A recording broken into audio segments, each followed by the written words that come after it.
They rode through the black of night, hoofs pounding a desperate tattoo on the hard-packed dirt. King's Landing had dwindled behind them, a glow on the horizon, but Jon could still hear the echoes of its uproar as if carried on the wind. Steel clashing, horns blaring, voices raised in terror or triumph. Guilt and fear tangled in his chest, constricting every breath. Yet he pressed his horse onward. Each time the animal faltered, he leaned low in the saddle, urging it to keep running. Beside him, Arya clung to her own mount, her face pale and streaked with tears. The two of them were alone now, unmoored from the rest of their family. Far behind lay the Red Keep, where Ned Stark had made a valiant stand in the corridors, where Sansa, Catelyn, and young Bran had been outnumbered by gold cloaks and Lannister steel. Jon clenched his teeth. If he pictured too vividly how his father, no, his uncle truly, had faced Jaime Lannister's sword, or how the Queen had smirked at them, he feared he would tumble into a black pit of helpless rage. But he could not afford that now. Their survival hung on keeping calm. They fled northeast at first, veering off the Rosby Road soon after clearing the city walls. Jon had no illusions. If the Lannisters whipped the City Watch into action, every main route might be barred. The best chance lay in small, winding paths. He and Arya had no map, no plan beyond escaping the net closing around them. The night offered concealment but also confusion. They could barely see more than the faint outlines of fields and copses of trees in the moonlight. At last, near midnight, fatigue overtook them. The horses had run for hours, lathered in sweat. Arya's mount limped. Jon spotted a sparse patch of woodland on a gentle rise, so he guided them in. Branches scraped their cloaks as they nudged past the outermost undergrowth. Beyond, the trees offered dim shelter under tangled boughs. They dismounted, Arya collapsing to her knees, trembling. Jon tethered the horses to a low branch, stroking their quivering flanks. For a moment, neither sibling spoke. Only ragged breaths and the horses' uneasy snorts broke the hush.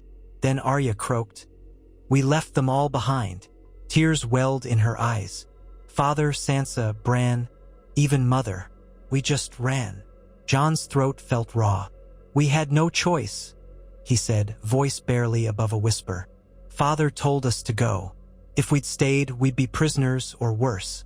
But the knowledge offered little comfort. He recalled the wounded guard who fell off his horse, left to bleed in the street.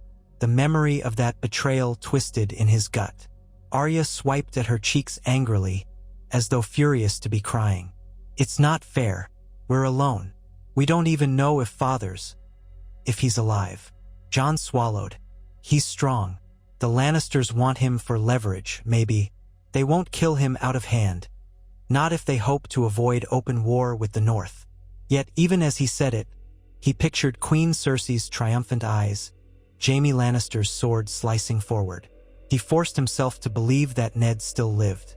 If that hope shattered, so would he. They had no food, no water beyond the sweat that trickled down their temples. The night breeze set the horses stamping restlessly. Arya sniffed and rubbed her nose.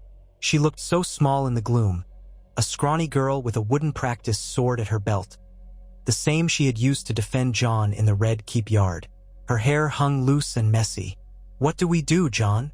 He gazed at the slivers of moonlight filtering through the leaves, mind racing. "We can't stay here long. By daybreak, they'll be hunting for us. If we keep going, maybe we can reach friendly lands. But where exactly?" White Harbor was across half the continent. Winterfell was still farther, countless leagues away. Alternatively, Riverrun might shelter them, if they could slip west to the Riverlands, Catelyn's kin. Or the Vale, if Jon Arryn's memory meant anything. But Jon Arryn was dead, replaced by Lisa Tully, rumored to be reclusive and paranoid. He wasn't sure that was safer. Arya's lower lip trembled. Mother's family is at Riverrun. Maybe they'd help. But that's across the Blackwater and the rolling plains near Harrenhal. Isn't it? Jon nodded slowly. Yes, and Harrenhal's likely under Lannister watch by now. The roads would be perilous. Still, House Tully might stand a better chance of giving them aid than House Arryn's Vale. "The Riverlands are large," he conceded. We could slip through, or we try the King's Road north, but that's the direct route. They might expect that.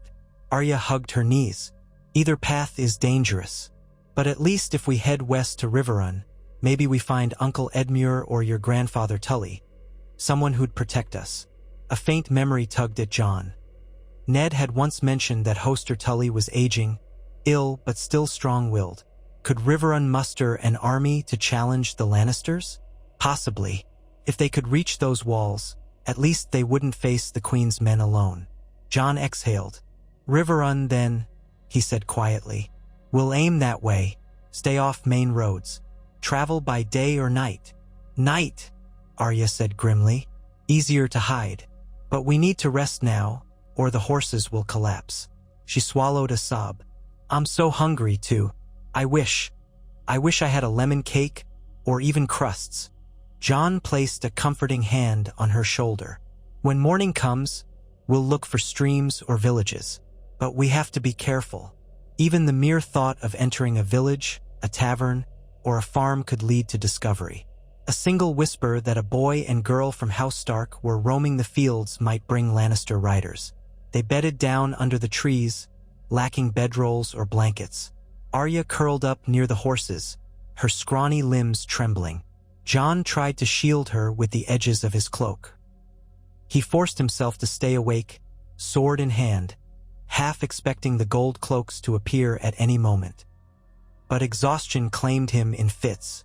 Whenever he jerked awake, the moon had shifted. Once he heard Arya crying softly in her sleep. Dawn arrived in pale grays, revealing the sorry state of their camp. 2 filthy horses, a meager patch of ground churned by hooves, no supplies beyond the clothes on their backs, and a single borrowed blade. Jon rose stiffly, joints aching. His mind felt hammered by grief and worry. He gently shook Arya's shoulder, coaxing her to her feet. She rubbed her eyes. I was dreaming about father, she mumbled. Then, raking tangled hair from her face, she squared her shoulders. Let's go. The sooner we move, the farther we'll be before they realize which direction we took. They rode cautiously through farmland, using hedgerows and sparse copses of trees for cover. Once, they spotted a group of 4 horsemen galloping across a distant field. Jon tensed, worried they might be Lannister outriders, but the riders never altered course, soon disappearing over a ridge. Arya's relief was visible, though her face remained drawn. Near midday, they found a narrow stream. The water was murky, but it was something. The horses drank greedily, and Jon and Arya scooped handfuls to their mouths. Arya grimaced at the taste but swallowed anyway. Then they continued westward, avoiding the busier roads. Small hamlets dotted the region, each with a handful of cottages and farmland. They steered clear, not daring to risk questions, their bellies cramped with hunger. Arya complained of dizziness. Jon's head spun in the heat. By late afternoon, a light drizzle fell. The sky turned a wash of gray. The horses plodded, heads low. At last, in the distance, they saw what looked like an abandoned holdfast. A squat tower, battered by time, perched on a low hill. Jon turned to Arya. We might find some shelter there tonight, or at least rummage for scraps, he thought. They approached warily, half expecting brigands. But the place was truly empty, its wooden door rotted off the hinges. Inside, they found a single large chamber, scattered with old straw and debris. Rain dripped through holes in the thatched roof. Jon scouted the corners with his sword drawn, finding no sign of recent habitation. The tower's steps crumbled after the first flight, leading nowhere. Arya discovered a half-intact chest, which yielded a moldy cloak and a few mouse-chewed rags. No food. Disappointed, she slumped against the wall. I'd kill for a crust of bread, she muttered. Jon knelt beside her. We'll find something, I promise. Yet he felt no confidence. The caved-in holdfast offered little hope. He tethered the horses in a dry corner, then rummaged outside, scouring nearby bushes. He found only a few withered berries that might have been edible, though they looked half-rotten. In desperation, they sampled them, grimacing at the bitter tang. Arya spat hers out. Jon forced himself to swallow, though it was no real nourishment. Night fell, bleak and damp.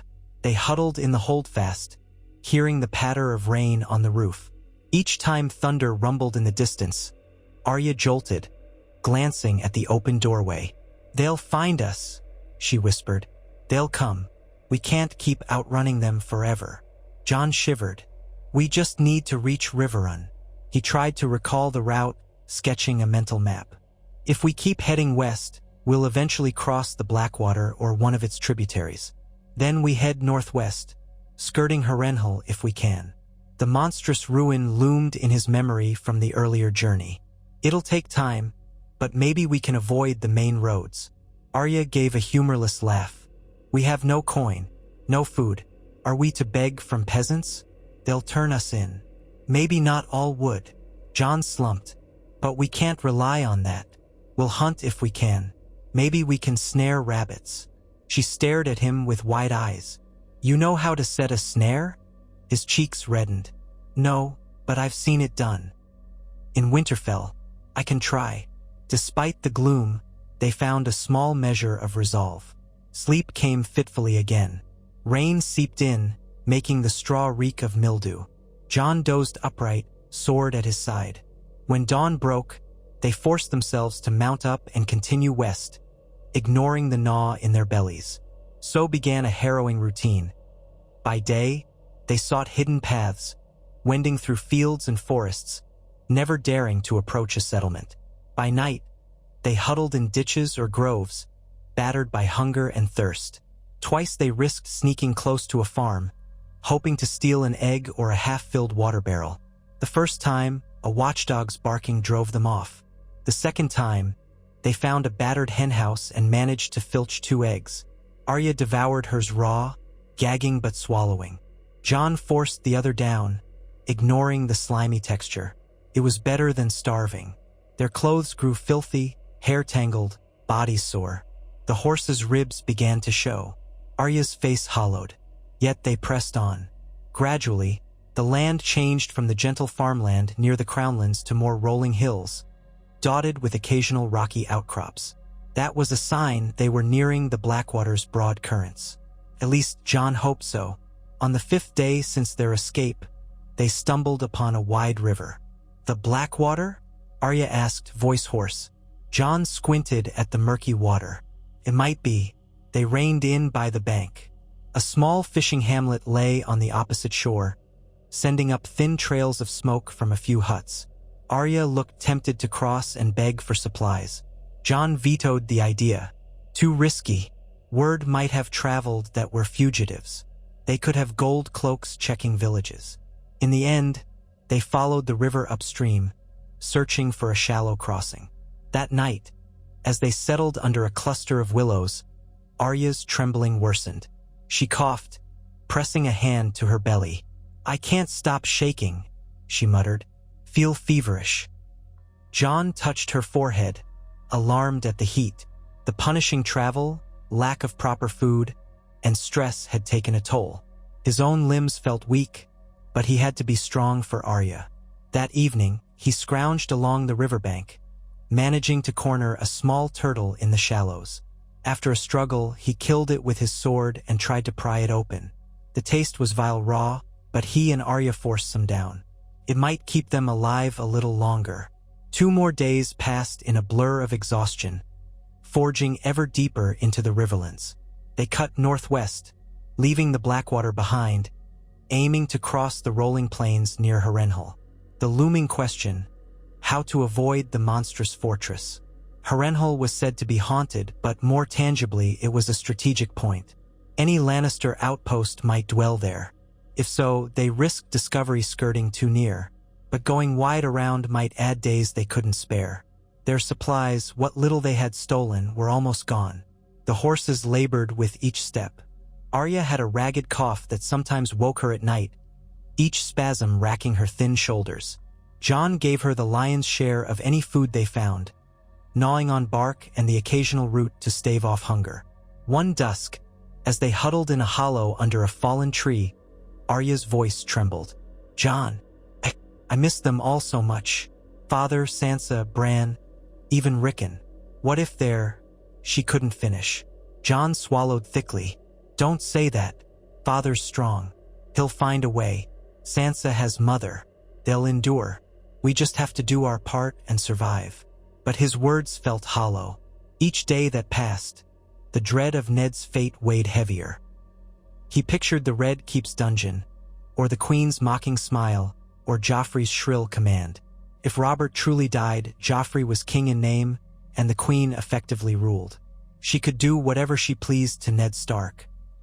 That night, Jon's dreams churned with shadowy images of a cell. Ned chained, Jaime Lannister raising his sword. He jerked awake at dawn, clammy with sweat. Arya dozed restlessly beside him, face drawn. He squeezed his eyes shut, fighting despair. He'd grown up believing his father's honor could hold the realm together. Now it seemed that honor had placed them all in mortal danger. They continued on at first light, forging through wooded valleys. The terrain turned rockier, the air heavy. Clouds gathered overhead, promising a storm. As they emerged from a patch of dense forest into a clearing, Jon reined in abruptly. Another band of riders was there, maybe 100 paces away. Their cloaks bore a sigil he didn't recognize. He and Arya froze. The riders spotted them. One broke away, galloping closer with a hand raised in greeting. Jon's heart hammered. Could these be brigands? Lannister men in disguise? Or some local lord's retinue? The man approached carefully, not brandishing a weapon outright. Jon noticed a sigil on his surcoat, a blue forked lightning bolt over a white field. He racked his brain. Some lesser house sworn to the trident? Arya breathed hard. "Hail!" called the rider, his voice echoing across the clearing. "We mean you no harm." Jon kept his sword arm tense. "Who are you?" he demanded. "Men of House Dondarrion," said the rider. "We ride with Lord Baric, gathering loyal men to defend the marches. The Lannisters raid these lands." Arya's eyes flicked to Jon. Dondarrion? That was a name Ned had once mentioned, a marcher lord from the Stormlands. "What do you want with us?" she asked warily. The rider cocked his head, looking them over. "You look half dead. We've no quarrel if you're no bandits. We've been scouring the region for Lannister foraging parties." He paused, gaze lingering on Arya's battered state. "I see you bear Stark livery," he said, noticing the small direwolf pin on Arya's torn cloak. "Are you from the north?" Arya glanced at Jon. Should they admit who they were or keep silent? Her face scrunched in indecision. Jon took the risk, spurred by exhaustion and a faint hope that these might be allies. "We are travelers from House Stark," he said carefully. "We need help." He dared not give names yet. The rider nodded slowly. "Lord Beric Dondarrion is nearby. He has set up a camp not far down the next valley. We're gathering men loyal to the crown but wary of the Lannisters' aggression." He gave them a measuring look. "You seem in dire need of rest. We can bring you to our camp for food, if you'll pledge no harm." Jon's mind raced. If these truly served King Robert's cause, they might be friend or foe, depending on how they viewed Ned's stance. But Robert was gone, dead. The throne was in the Queen's grip. Had they turned to Stannis or Renly? Or was this that rumored band of lords who defied the Lannister hold over the Riverlands? If so, maybe they were the best chance left. He exchanged a look with Arya. She gave a faint, desperate nod. "All right," Jon said, letting his sword rest. "We accept." The rider signaled to the rest, and they trotted over. Jon and Arya were enveloped in the group, all armed men except for one or two half-armored squires. Suspicion radiated from them as they surveyed the two ragged youths. But no one drew steel. They escorted Jon and Arya along a hidden path winding into a deeper valley. There, near a shallow river, a cluster of tents stood. Horses grazed in a meadow. Banners fluttered, though not the standard Baratheon stag. These were smaller, varied sigils, perhaps from knights or lesser lords who had joined forces. They guided Jon and Arya into the heart of the camp. Men paused from repairing gear or stirring cook fires, throwing curious looks. Jon's pulse quickened at so many strangers. A tall knight emerged from a central tent, wearing partial plate and a cloak the color of deep wine. He was lean, with sandy hair, and an old scar near his temple. The escort murmured, "That's Lord Baric," then pushed Jon and Arya forward. Lord Baric studied them with a sober expression. "Children, half-starved. But you ride with swords. You said you hail from House Stark." He nodded to the pinned direwolf crest on Arya's cloak. "What's your name?" Arya stepped forward, voice raw. "I am Arya Stark of Winterfell. This is my brother, Jon." She swallowed. "We escaped King's Landing. The Lannisters turned on us. Father he's..." Her voice cracked. Jon cleared his throat. "We are on the run. Our father is Ned Stark, Hand of the King, or he was. But King Robert died. The Queen and her people seized power." Baric's jaw tightened. "I'd heard rumors of the King's injury. So he is dead." Then, Jon nodded grimly. "Yes." A low murmur rippled among the gathered men. Baric exhaled, rubbing the scar at his temple. "Grave news. Then Joffrey sits the throne. The realm is in chaos. And you, children of Ned Stark, I imagine the Queen wants your heads." Arya's eyes burned. "She has my father, my mother, my sister, maybe my brothers. We had no choice but to flee." Baric studied them with compassion. "You're safe here, at least for now. Come, let's get you fed and tended. Then we'll learn more. We've been fighting a shadow war, trying to protect the Riverlands from Lannister incursions. But if the Iron Throne is fully in their hands..." He trailed off. A woman wearing a plain wool dress approached, one of the camp followers. She ushered Arya and Jon to a cookfire, where a pot of thin stew bubbled. The smell of onions and bits of meat made Jon's stomach clench painfully with longing. They sank down on wooden crates, while the woman ladled stew into 2 battered bowls. Arya's eyes lit with gratitude. She devoured it in ravenous gulps. Jon forced himself to eat more slowly, though every spoonful felt like heaven after days of near starvation. The greasy broth and lumps of carrot and onion revived him. Within minutes, both bowls were empty. Baric watched quietly, arms crossed. Another man joined him, a tall, broad-shouldered fellow with a short-cropped beard, wearing a sigil of the lightning. Bolt, likely Baric's right-hand man. Jon overheard them murmuring about how to proceed. Then Baric stepped forward again. "These lands are in torment," he said, voice heavy. "The Queen's forces roam widely, rooting out any who might oppose them. We've struck a few supply lines to hamper them, but more men arrive daily from the west. Tywin Lannister is rumored to be massing an army near Harrenhal. If you intend to reach Riverrun, that path is fraught with danger." Jon and Arya exchanged glances. "We have to try," Arya said, chin set stubbornly. Baric nodded. "I understand. House Tully is your mother's kin, yes? They'd give you shelter if you can make it. But Harrenhal stands between you and Riverrun on the direct route. Or you could attempt a wide detour, crossing remote fords." Jon felt a surge of relief. At least these men seemed ready to help rather than betray them. "We'll do whatever it takes." He hesitated. "Could you spare guides? Or supplies?" "We have nothing." Baric looked pained. "We have little enough ourselves. We're no standing army, only a ragged band of knights and bowmen loyal to the memory of King Robert, and perhaps to Lord Stark's sense of justice. But I won't send you off blind. You've risked enough. Let's see. Perhaps we can spare a few cloaks, some bread, new horses. If you linger too long, though, the Queen's huntsmen might catch word of you. Every day we wait is a risk." Arya's cheeks reddened. "We're ready to leave as soon as possible," she said, though her voice wobbled with exhaustion. Baric bowed his head. "Rest tonight. On the morrow, I'll send a pair of trusted scouts with you, at least for part of the journey. They can show you a safer crossing." He studied Jon's face. "But be warned, lad. You'll see horrors out there. War has begun. Lannister outriders burn villages suspected of hiding rebels. Bandits roam, taking advantage of chaos. The path to Riverrun will be soaked in blood." Jon swallowed. "Thank you for telling us. We'll face it."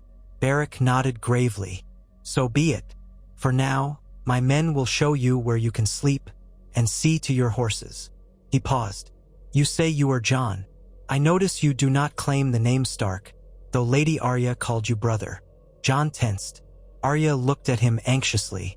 "It's a long story," she said in a rush. "He's Ned's son in all the ways that matter." "That's enough." Baric surveyed Jon carefully but did not press. "As you will. I accept you as part of House Stark's party. Rest now." They spent that night in a makeshift lean-to near the edge of the camp. A young squire brought them fresh tunics, donated by some lesser knight who had spares. Arya reveled in the chance to wash off days of grime in a shallow bucket of water. She coughed less after devouring more stew at supper. Jon found relief in the knowledge that they weren't alone anymore. The presence of armed men around them, at least for one night, meant he could let himself drift into real sleep, sword sheathed at his side. Morning dawned crisp. Baric Dondarrion met them by the cook fires, introducing two men who would guide them partway, Kyle and Harrowing. Jon stiffened at the second name. Harrowing, that was the name of one of Winterfell's grooms. But no, this was a different man, older, with gray peppering his hair and a long scar on his forearm. Possibly from the same region, though. Harrowing greeted them politely, while Kyle gave a cursory nod. Baric explained that these men knew hidden trails leading around Harrenhal's perimeter, used by foragers and outlaws alike. The camp provided Jon and Arya with fresh horses, still not the finest, but better fed than their pitiful beasts. They also received a small sack of dried beans, 2 loaves of stale bread, and a waterskin each. A battered cloak for Jon, a short sword for Arya, replacing her wooden toy, plus a coil of rope. It felt like a king's bounty compared to what they'd had. They thanked Baric profusely. "Travel swiftly and quietly," Baric advised. "We'll remain in these parts, harassing Lannister forays. If luck holds, we'll draw attention away from your route. Should you reach Riverrun, tell them Lord Baric fights on, if they wonder where we stand." He paused, placing a hand on Arya's head. "The Starks are known for honor. I pray you find your family well." Arya's eyes misted. "Thank you," she whispered. Jon bowed in gratitude, struggling to find words. Baric gave them a faint, sad smile, as though regretting he couldn't do more. So they set forth again, this time in a small group of 4 riders. Kyle and Harrowing took the lead, guiding them west along winding tracks. The day was overcast, the air heavy. Occasionally, thunder rumbled in the distance, but no rain fell. Jon and Arya rode in relative silence, still exhausted. At least they had bread to nibble, dry and tough, but filling enough to steady their shaky nerves. Kyle was a rangy fellow with quick eyes, wearing leather armor patched at the shoulders. He had served House Dondarrion for years, he said, but hated what the realm had become since the Lannisters seized power. Harrowing was older and quieter, an ex-soldier perhaps. He spoke little, scanning the horizon for threats. They pressed on until dusk. No sign of pursuit. If Lannister men searched these backcountry routes, they hadn't come this way yet. They camped in a hollow, building a tiny fire masked by boulders. While they chewed strips of dried meat from Kyle's pouch, Arya asked about the war. Kyle explained that House Lannister's outrages in the Riverlands had ignited open resistance. Lords like Baric Dondarrion and others were trying to hold them back. But Tywin Lannister was rumored to command thousands of men, likely planning a major campaign. Everyone waited to see if the North or the Vale would move. Ned Stark was rumored captive. Some whispered that Robb Stark might gather northern bannermen. Others claimed the Queen had neutralized the North by threatening Ned's life. Jon listened grimly, fists clenched. If Robb rose in arms, it might lead to all-out war. Ned's captivity would be a pawn in that struggle. Even if the North marched, the Queen could threaten to kill Ned, Sansa, and the others. The entire realm hung in precarious balance.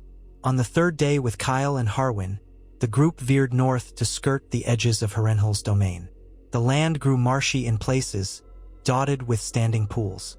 A few times, they glimpsed the topmost broken towers of Harrenhal looming in the distance, black silhouettes against the sky. The air felt oppressive, as though ghosts of Aegon's dragonfire still haunted the region. They kept to lesser trails, forging through thick stands of willow and alder. Once, near midday, they heard hoofbeats. Harrowing motioned them to hide. They slid off the path, ducking behind thick brush. Through the leaves, Jon saw a patrol of riders in crimson cloaks trot by. Lannister soldiers, about 8 of them. They carried torches even in daylight, scanning the forest. One paused, glancing toward where Jon crouched, but then moved on. The group disappeared around a bend. Jon's heart hammered as he realized how close they'd come. Arya's face was pale. Kyle let out a breath. That was a scouting party. Lucky they didn't hear us. They proceeded more cautiously. By evening, they emerged into drier terrain, a wide meadow with tall grass. A narrow stream cut through, reflecting the orange glow of sunset. Kyle halted, shading his eyes. We camp here. Tomorrow we cross near the fords. That's where we leave you. Jon tensed. You're not taking us all the way to Riverrun? Harrowing shook his head. Lord Baric needs us back. The route from the fords to Riverrun is more straightforward. Follow the Red Fork of the Trident downstream. Riverrun stands at the fork of the Red Fork and the Tumblestone. Simple enough if you keep hidden from roving Lannister patrols. Arya exhaled, nodding. We'll manage. They made a modest camp again, finishing the last of the stale bread. Harrowing proved surprisingly talkative as the night wore on, telling them stories of old battles near Harrenhal, how the place was cursed. Arya tried to joke that she'd never let a ghost scare her. Kyle only shook his head, muttering that some ghosts wore living flesh. Jon felt a flicker of comfort in the companionship. But morning came with a sense of finality. After quelling the horses, they rode a short distance further. Eventually, the land sloped downward to a shallow crossing of a wide river, likely a branch of the Trident. The water looked calm, maybe chest-deep in places. On the far side, rolling farmland stretched westward, dotted with tree lines. It was a route that might take them toward Riverrun eventually, if they angled right. Kyle and Harrowing reined in. We'll depart here, Harrowing said, voice gruff with farewell. Stay safe, you two. Arya gazed at them with gratitude. Thank you, she said, for everything. Kyle nodded.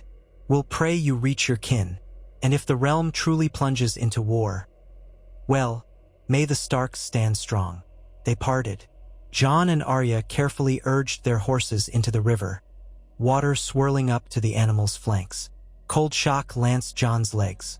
The current tugged, but the horses struggled on, emerging dripping on the far bank. When Jon turned to look back, Kyle and Harrowing were already disappearing among the trees, heading east. For a moment, isolation gnawed at him. Then Arya pressed forward. The crossing had put them in the western Riverlands, though there was still a journey of many leagues before they might see Riverrun's red and blue banners. They wove a southwestern path, using any cover they could. More farmland stretched out here, some of it scorched, blackened patches scarring the fields. The smell of old smoke clung to the wind. Once, they encountered a burnt homestead with charred timbers. Arya clenched her fists, face grim. It's the Lannisters, she said. They're punishing these lands because they suspect them of supporting father. The bitterness in her tone nearly turned to tears again. Jon put a hand on her shoulder. If the Lannisters were crossing the countryside in force, it meant war was well underway. They pressed on for 2 days, avoiding roads, surviving on scraps of food left in abandoned barns, foraging for wild onions or half-rotten vegetables. Once, Arya killed a thin hare with her new sword, an awkward thrust that gutted the creature. They roasted it over a hasty fire, devouring every morsel with trembling hunger. Despite the hardships, Arya's health improved a bit with more frequent bites of protein. Jon's own ribs ached from lack of nourishment, but he refused to let despair take root. Riverrun was out there. Near dusk of their second day alone, they stumbled upon a deserted orchard. Gnarled apple trees lined a low ridge. Most fruit had fallen, rotting on the ground, but some half-ripe apples clung to branches. Arya climbed precariously, tossing down a handful to Jon.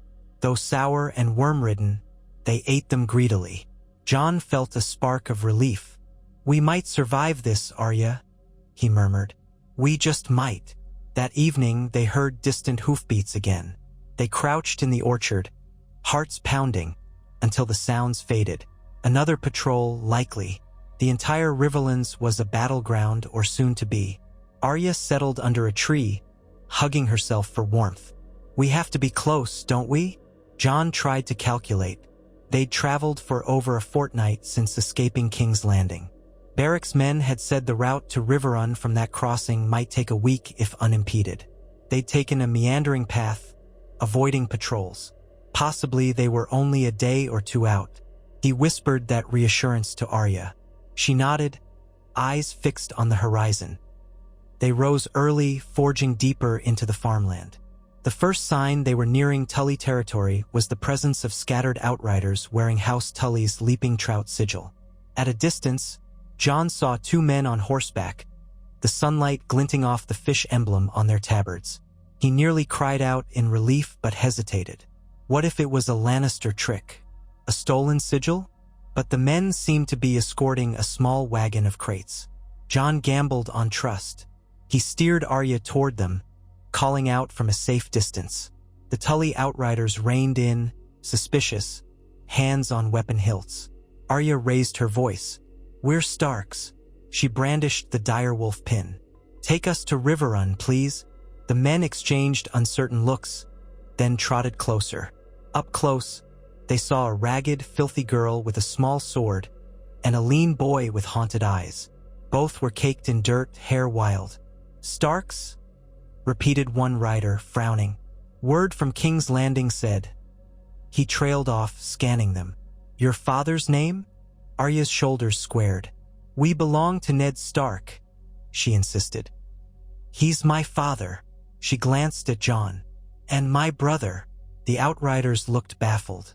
"All of Westeros hears Lord Stark's been taken captive. The realm's at war. We ride under Edmure Tully's banner. Are you truly Arya Stark? That child is rumored missing.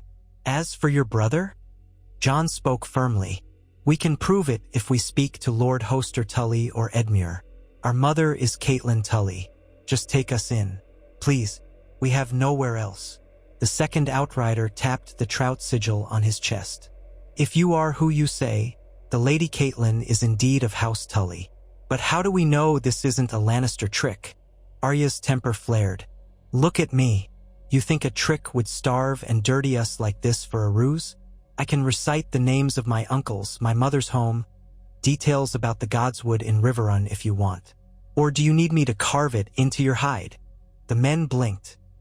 Then the first outrider dismounted, stepping closer. He studied Arya's face, her thin eyebrows, the stark features. Finally, he sighed.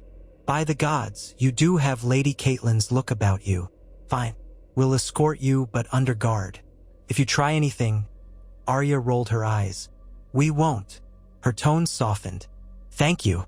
They fell in behind the wagon, flanked by the outriders. The men asked cautious questions. How they had escaped King's Landing, what they knew of Ned's captivity. Arya answered haltingly, choking up at times. Jon supplemented the story, revealing how the Queen turned on them, how they fled for their lives.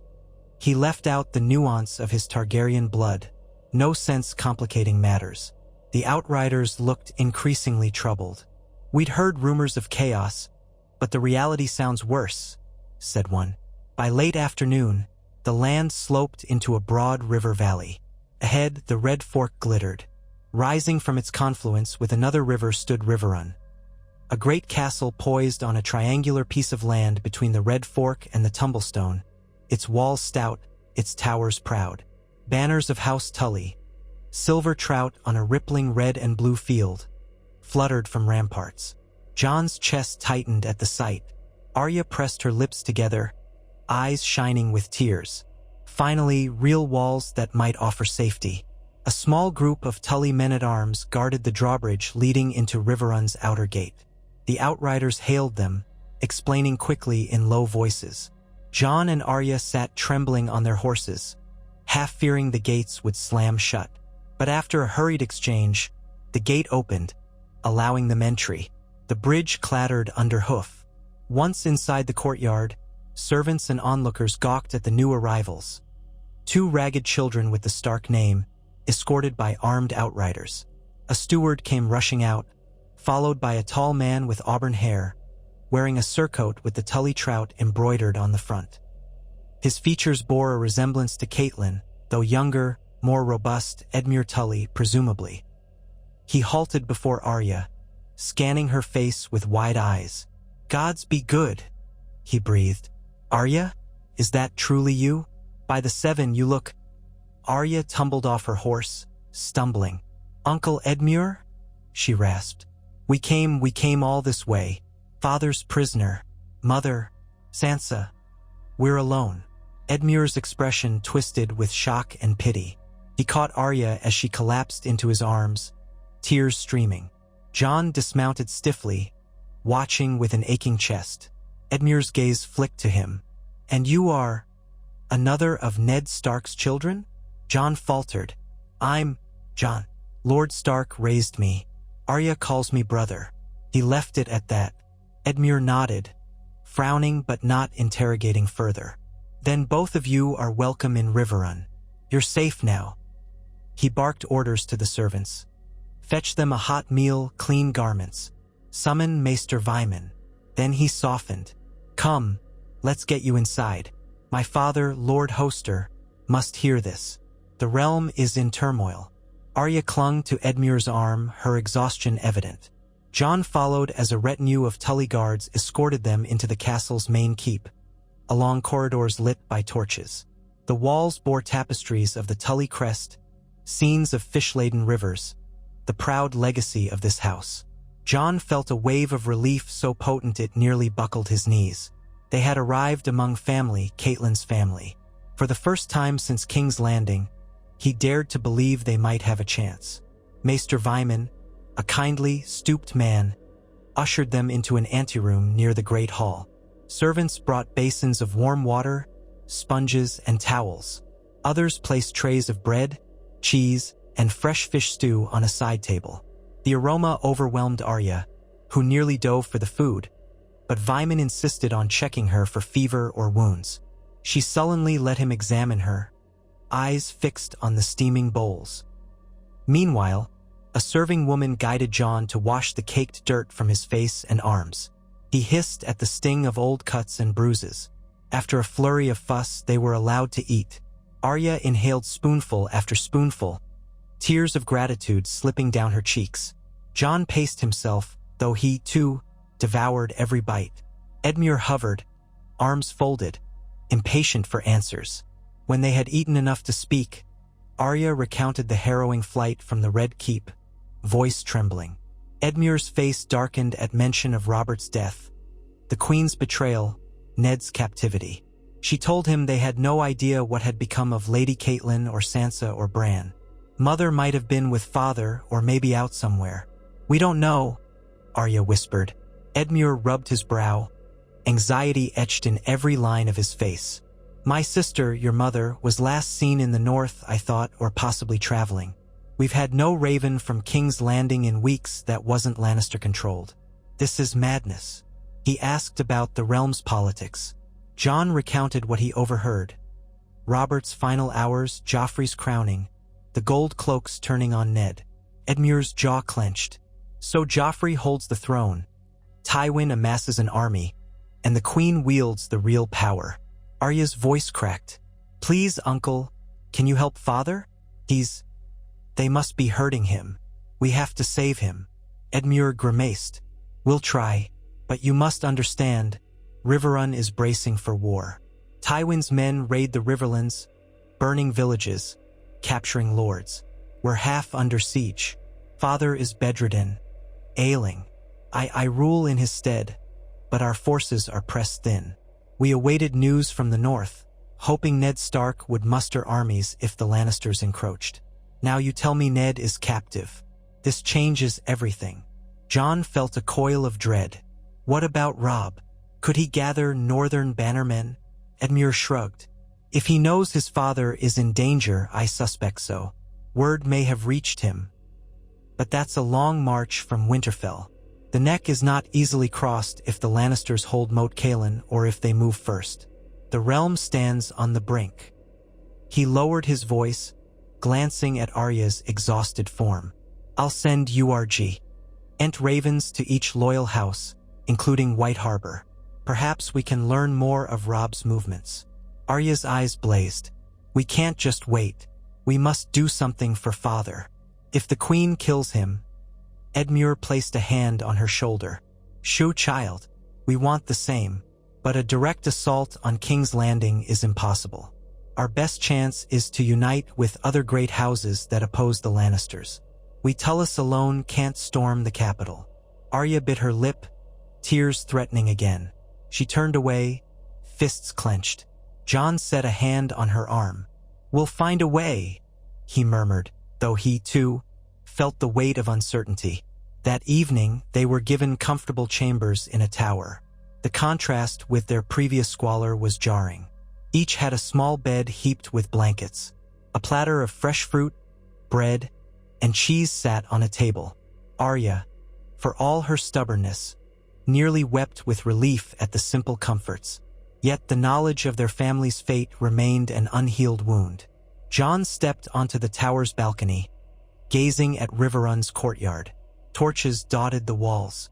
Beyond, the rivers glistened under a moonlit sky. This was an old fortress with proud traditions. If the realm truly broke into civil war, Riverrun might become a key bastion of resistance. But would it be enough to rescue Ned Stark? A quiet knock sounded. Jon turned to see Arya peering through the doorway. She wore a borrowed night robe, her hair damp from a real bath. Her eyes brimmed with unshed tears. Jon, she said softly, I can't sleep. My mind won't stop spinning. I keep seeing that corridor, father fighting Jaime Lannister, and we just ran. She shuddered. I feel so guilty. He guided her out to the balcony, letting the night air wash over them. I know, he murmured, voice low with empathy. But father wanted us to go. If we'd stayed, we'd be hostages, giving the queen more leverage. This way, maybe we can help from outside. Father wouldn't want us caged. Arya sniffed, blinking tears away. I just want to fight. If I had a real sword, I'd cut them all down. Jon managed a grim smile. You're brave, Arya, but war is bigger than a single sword. We must gather allies. He sighed. Edmure Tully will do what he can. Possibly he'll muster forces if Robb marches south. Then we might have an army to face the Lannisters. Arya rubbed her arms, jaw set. I hate waiting. Jon's gaze wandered to the stars. Me too. But we have to trust in the north, trust that Robb or some alliance can bend the queen's will. As for us, we'll prove to House Tully that we're not children who need locking away. We'll help where we can. That night, they finally slept in relative peace. Soft beds, a roof overhead, no fear of immediate capture. Yet their dreams were uneasy. Jon woke before dawn, heart pounding with images of Ned in chains, the queen's cruel laughter. He rose, dressed in the simpler tunic a Tully servant provided, and descended to the courtyard, seeking to quiet his mind. Guards recognized him, eyeing him curiously but letting him pass. He found a place by the stables to breathe in the scent of hay and horses. Dull aches from old bruises throbbed, but it was better than the bone-deep hunger he'd endured days ago. He heard footsteps behind him. A stable hand with thinning hair approached, bowing. Lord Stark, the man said, uncertain. Do you need anything? A horse readied.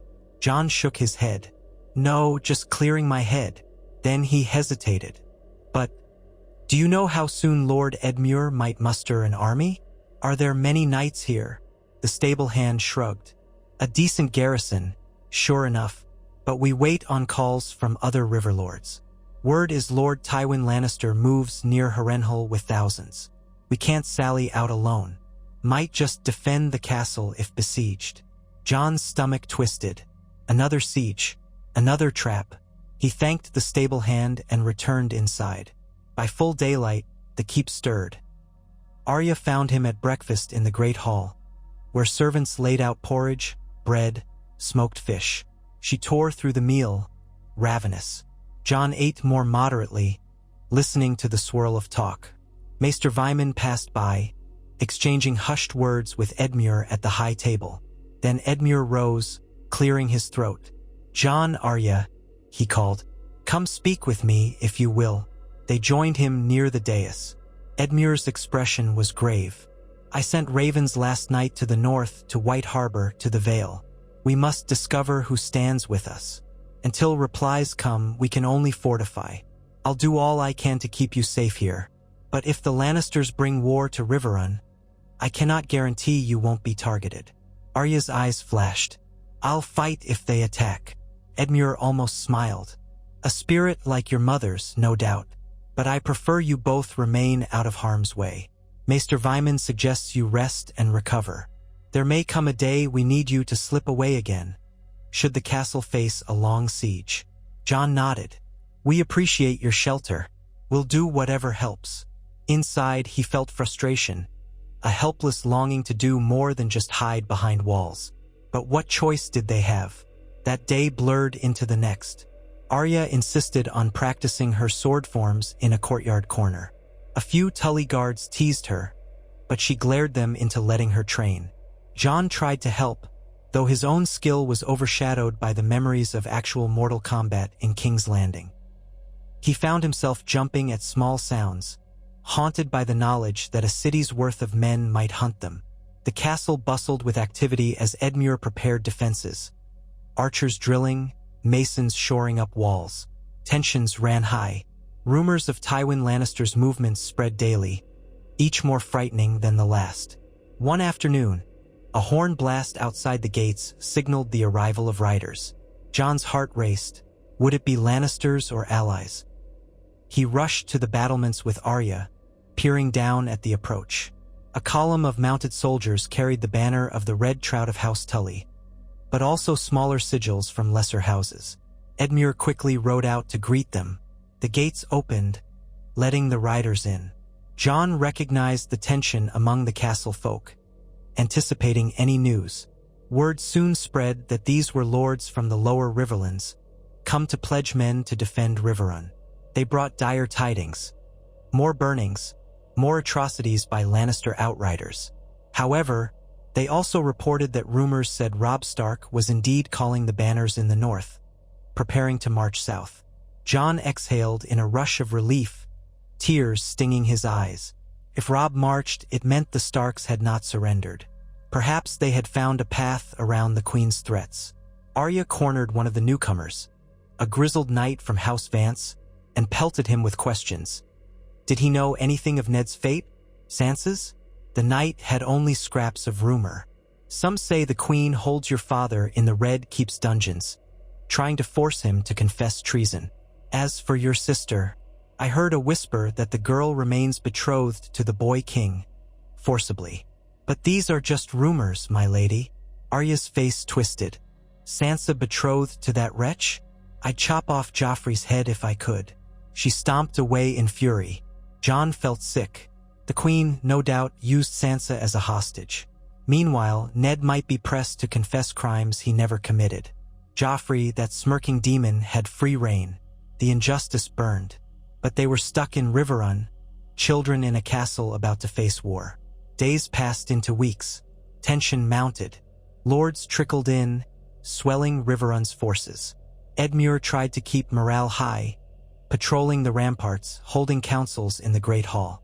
Arya grew restless, sneaking around the castle's corridors, once nearly stumbling into a war meeting she wasn't meant to hear. Jon tried to glean news from any travelers who arrived. They heard conflicting reports. Tywin's main host hovered near Harrenhal, while another Lannister force under Ser Gregor Clegane raided far and wide. If Robb Stark truly marched, he had not yet been sighted in the Riverlands. Some said he was forging an alliance with Walder Frey at the Twins, but no one knew for sure. Then, at last, one morning the horns blared a different call.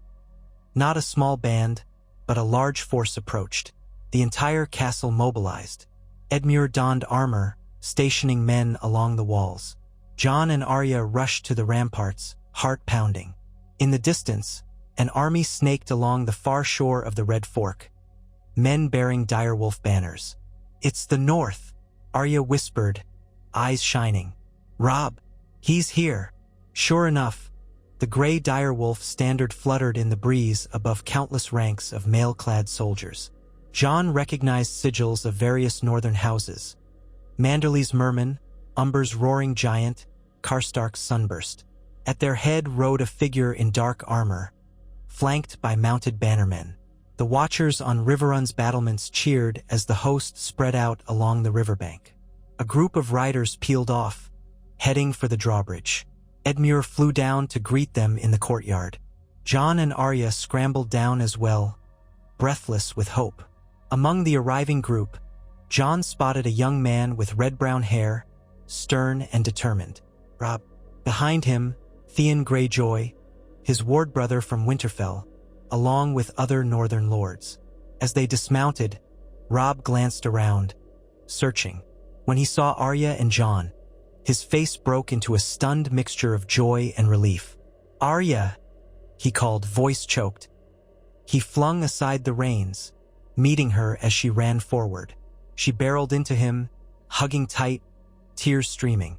Jon hung back, overwhelmed.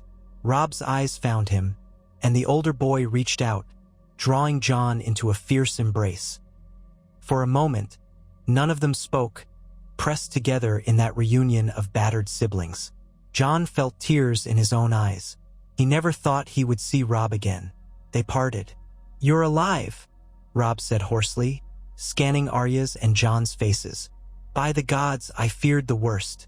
When we heard father was taken, Sansa captive, no word of you two. I marched south praying we might find you somewhere." Arya sniffed. "We escaped. It was horrible. Father, he's still imprisoned, we think. Sansa's probably in the Red Keep. We came here hoping for help." Robb's jaw tensed. "We'll save them, one way or another." He turned as Edmure stepped forward, arms spread in greeting. The two exchanged courteous bows. "My Lord Tully, I bring the northern host, as we discussed by Raven." "My mother," he hesitated, glancing at Arya. "She's not with us. She departed earlier, but we lost track." "Did she come here?" Edmure's face fell. "We have not seen Lady Catelyn. She might be traveling in secret, or possibly she was delayed." Worry flickered between them, but the immediate crisis overshadowed that question. Within the hour, the castle bustled with the arrival of the northern vanguard, thousands of men crossing at the nearest ford, setting up camp around Riverrun's walls. Jon watched in awe from the parapets, noting the scale of their banners. This was an army, a real chance to oppose the Lannisters and save Ned. The logic was brutal. Only a strong threat might force the Queen to bargain. Robb convened a war council in Riverrun's Great Hall that evening. Jon and Arya stood near the back, overshadowed by the gathered lords. Roose Bolton, Great Jon Umber, Rickard Karstark, and others. Edmure Tully presided with Robb at his side, combing through strategic maps. They spoke of splitting forces, one to hold the fords near Riverrun against Tywin, another perhaps to strike at Jaime Lannister's force reportedly encamped near the Golden Tooth or around Harrenhal. No final plan emerged that night. Tension hung thick. The next day, they continued discussions, joined by more riverlords. Arya grew impatient, wanting immediate action. Jon tried to reassure her that armies took time to move. On the second morning after the North's arrival, everything changed. Scouts reported a Lannister host marching west of the Red Fork, possibly led by Jaime Lannister himself. That same afternoon, ravens arrived with dire news.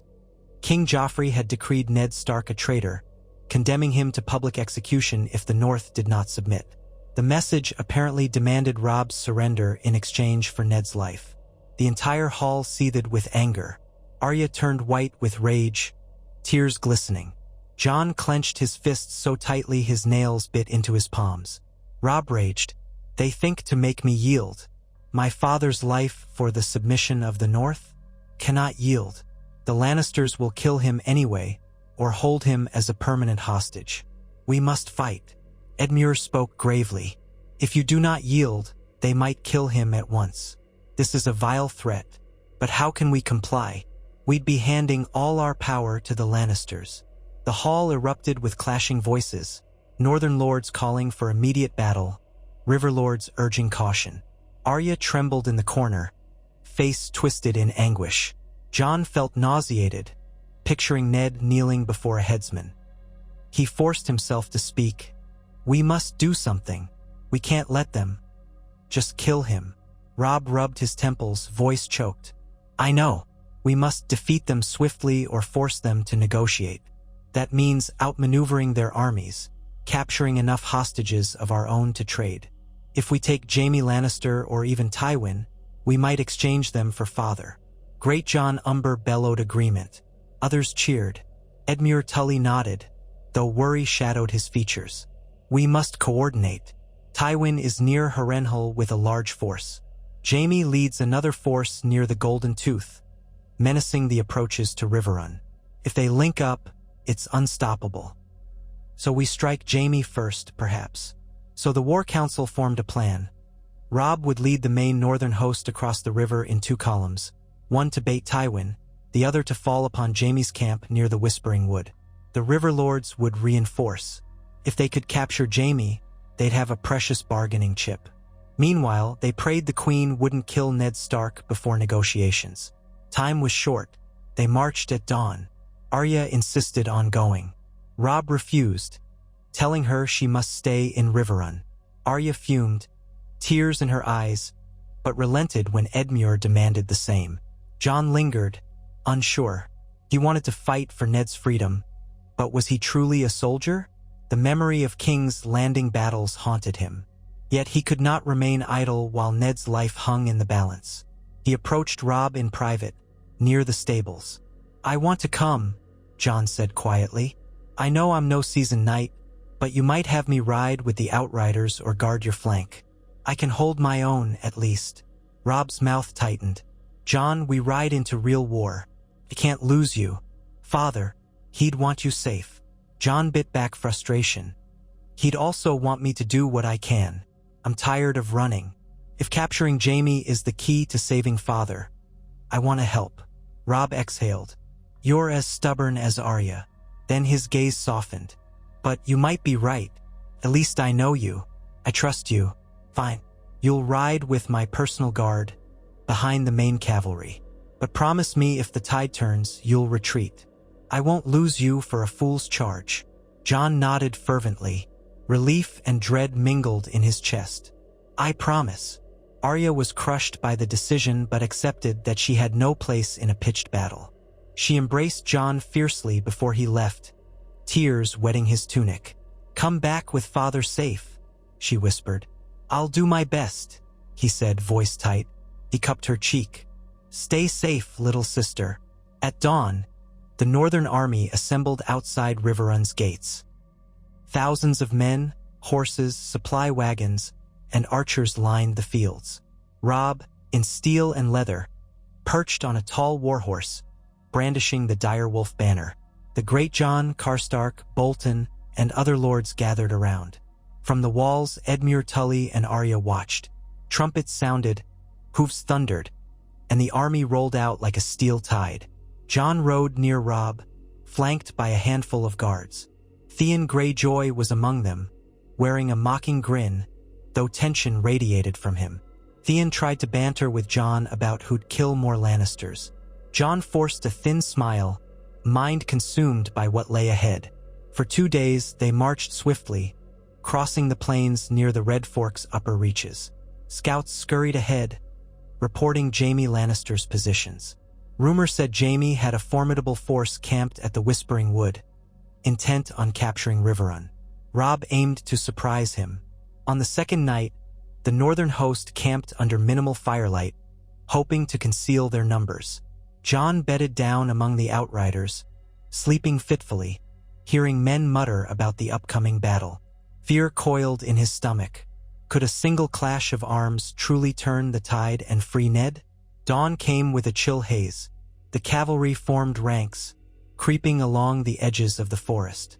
The archers and infantry maneuvered to block Jaime's retreat. Robb explained the plan in hushed tones. They would lure Jaime into a trap, fighting among the thick trees where Lannister knights had less room to maneuver. Once the signal was given, the main cavalry would hammer the Lannisters from behind. If fortune favored them, Jaime Lannister himself could be taken. Jon's heart pounded as they waited, hidden behind a screen of pines. The morning wore on, tension building. Then horns blared from the far side of the wood. Shouts echoed. The Grachan's forces must have engaged. Robb signaled. "Now!" he roared, spurring his warhorse forward. Hundreds of cavalry followed, crashing into the whispering wood.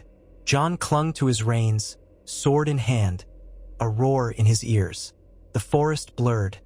Green and brown, splashes of color. Men shouted, steel clanged.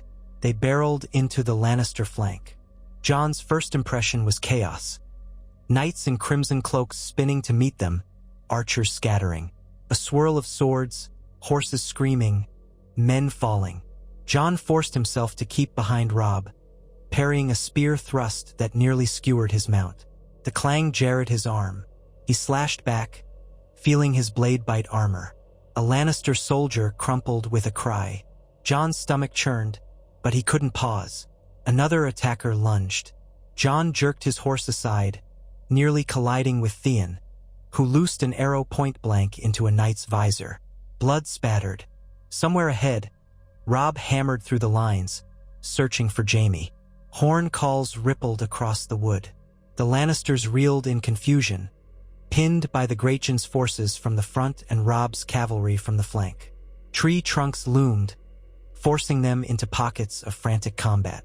Jon glimpsed Karstark men hacking down Lannister standard-bearers. Another group of northern archers unleashed volleys from higher ground. Jon fended off a mounted knight in gilded armor, adrenaline fueling every strike. The knight battered Jon's blade aside, nearly unhorsing him. Then an umber-foot soldier rammed a halberd into the knight's horse, toppling it. Jon gasped, lurching away. Everywhere was madness. Scattered bodies, the stench of blood and churned earth. He had never witnessed such carnage. Suddenly, a wave of riders in shining gold-trimmed armor emerged from deeper in the wood, rallying around a banner with a golden lion. That must be Jaime's personal guard. They charged into Robb's forward ranks. Jon lost sight of Robb behind a swirl of flashing steel. Fear spiked. Was Robb in danger? He spurred forward, blade raised, following a cluster of Stark men. They smashed into the Lion Guard with a thunderous clash. Horses screamed. Jon ducked a sword slash, tried to thrust at a rider's exposed side. He felt the jarring impact of steel meeting flesh. The man toppled, blood soaking his surcoat. Another knight swiped at Jon's leg, but Jon's horse sidestepped, reflexes honed by desperation. A second later, a Northman's axe bit into the knight's back. The air stank of sweat and gore. Somewhere to the left, horns sounded a retreat.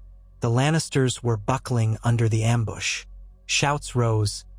The Kingslayer! The Kingslayer is cornered! Jon's heart leapt. If Jaime Lannister was caught, they had hope for Ned. He forced his horse in that direction. Through the dense trees, he glimpsed a ring of northern soldiers surrounding a single tall figure in ornate gilded armor. Jaime's sword flashed brilliantly, felling 2 men. But there were too many. He was cut off from his lines, forced to yield or die. Jon saw Robb riding up, blood spattered on his armor, face grim as he dismounted. Jaime, breathing hard, sank to his knees, dropping his sword. Northern men roared in triumph. Jon reined in at the edge of the ring, panting. Lannister men either fled or surrendered. The battle was effectively won. He sagged with relief that Robb was alive. Robb stared down at Jaime Lannister with a fierce glint, chest heaving. "Yield," Robb growled. "Or die." Jaime scowled, eyes scanning the ring of spears. "You have me," he said through clenched teeth. "I yield. For now." A ragged cheer rose from the northern men. Someone pinned Jaime's arms, removing his helmet. Blood trickled down his temple. The Kingslayer captured. Jon's mind whirled. This was it, the bargaining chip. If they had Jaime, the Queen might be forced to exchange Ned. With luck, Sansa too. The aftermath was brutal. Northern forces scoured the Whispering Wood for pockets of resistance. By dusk, the Lannister camp was in disarray, many prisoners taken. Robb ordered the wounded cared for, including the enemies. Jaime was bound, stripped of weapons, placed under heavy guard. Messengers were dispatched to Riverrun with the news of victory. Throughout the wood, men built fires, the air heavy with the smell of death. Jon, staggering from exhaustion, found a quiet spot near a wounded Stark soldier. He offered help, ignoring his own battered limbs. The next hours passed in a daze of tending injuries, collecting the dead, hearing the moans of the dying. War was an ugly business. Night came and Robb summoned his captains around a central campfire. Jon, still trembling, joined them. Jaime sat under watch, gagged, feet chained to a stake hammered in the ground. Even so, his bearing radiated defiance. Robb refused to let him speak until they'd decided on their demands. The Great Jon boomed that they should strike out immediately, but Robb insisted they regroup at Riverrun first, gather supplies. Then they would send envoys to King's Landing. Release my father, or the Kingslayer's head will roll. Jon listened, heart pounding with hope.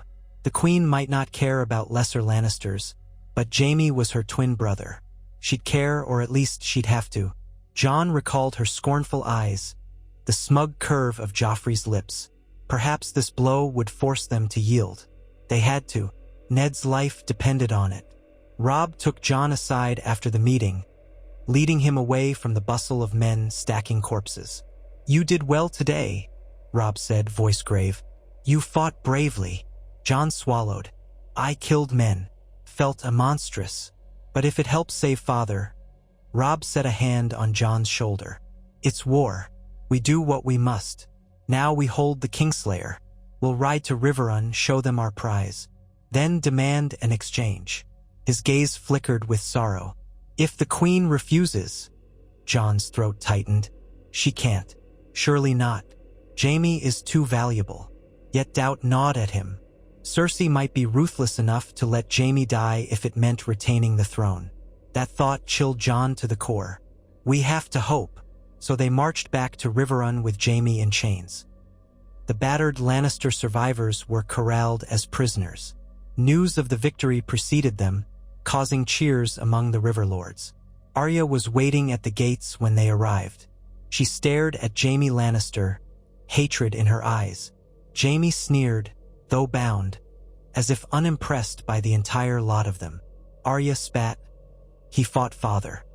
But Robb ushered her aside before she could do anything foolish. The entire castle hummed with excitement. In the Great Hall, Jaime was presented to Edmure Tully. The scene crackled with tension. Jaime half laughed. "So, which of you is in charge here? The pup or the fish?" Robb's eyes blazed, but he kept calm. Edmure declared that Jaime would remain a prisoner of House Stark and Tully, to be treated fairly but securely locked away. They had the men to guard him well. Finally, in private council, they drafted a message to King's Landing. Ned Stark must be freed unharmed, along with Sansa and any other Starks in custody. In exchange, Jaime Lannister would be returned to the Queen. Any refusal would see Jaime's immediate execution.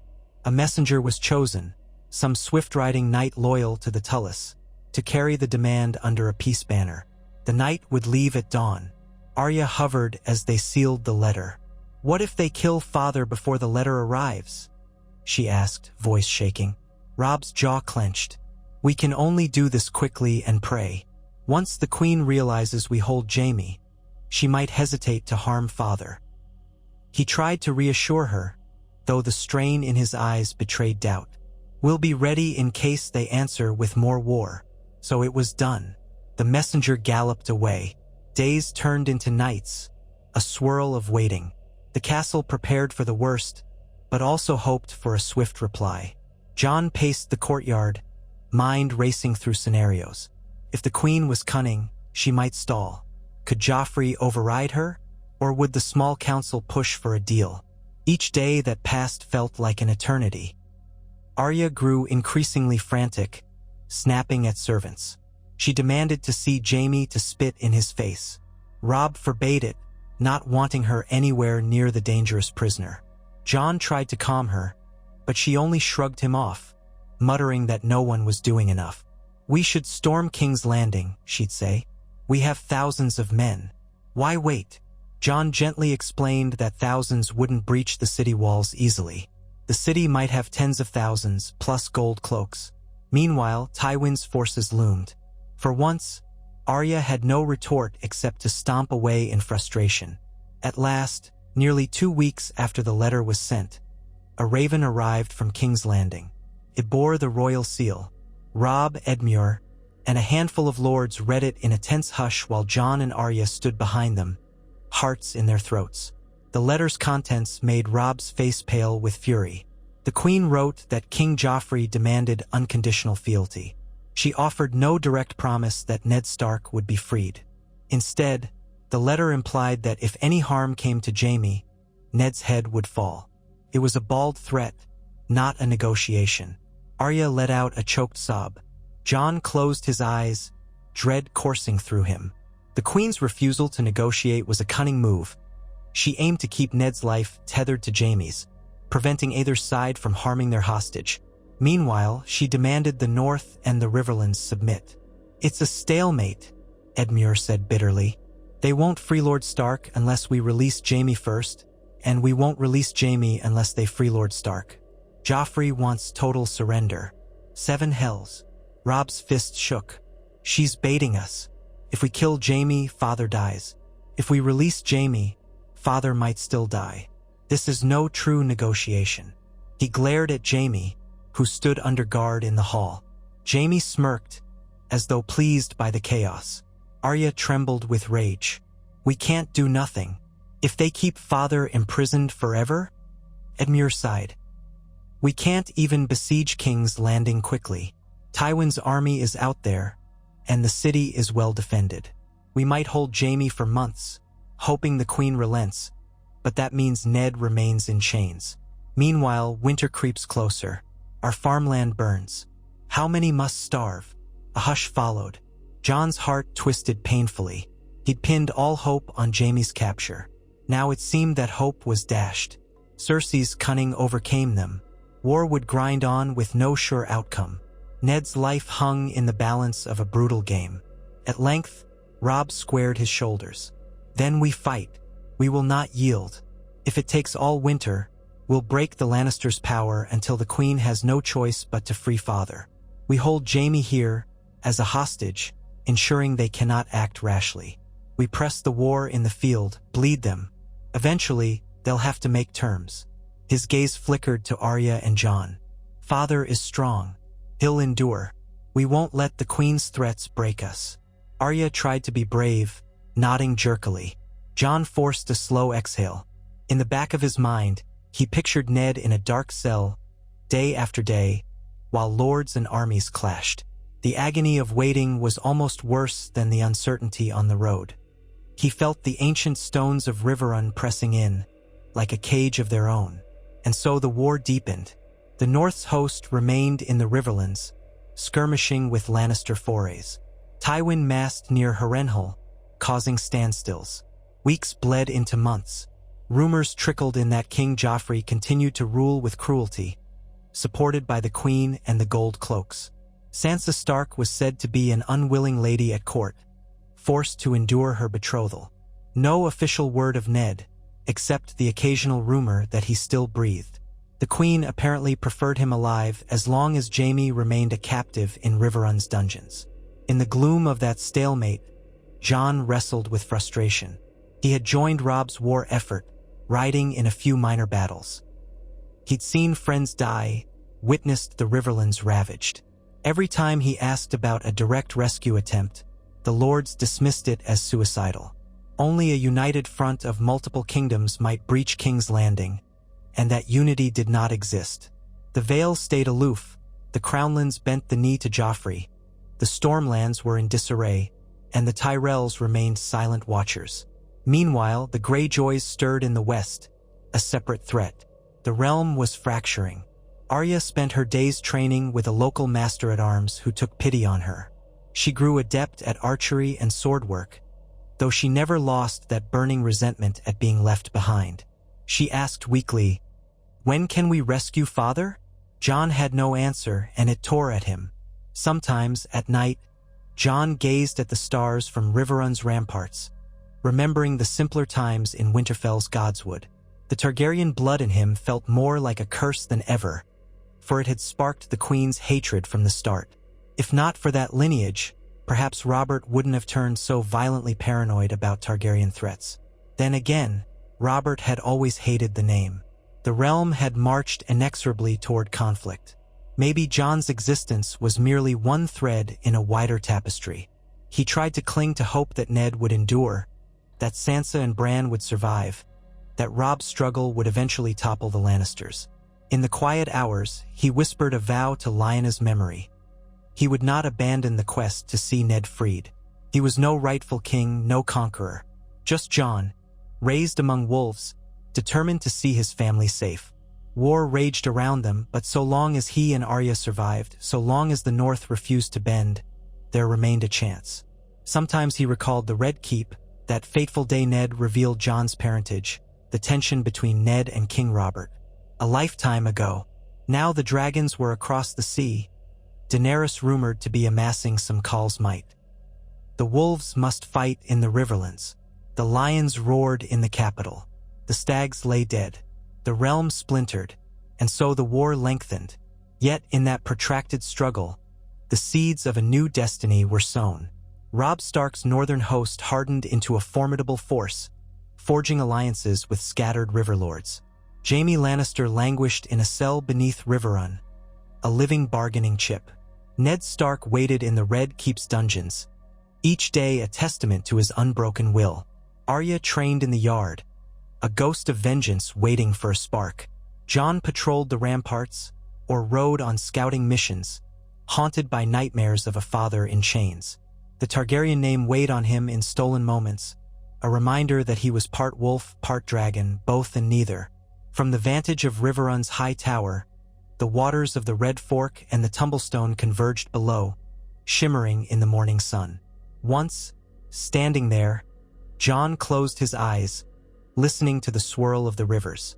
He imagined them flowing north and south, east and west, weaving across the land to every corner of the Seven Kingdoms. The tide of war and destiny could shift as easily as those currents. The realm had been thrown into chaos.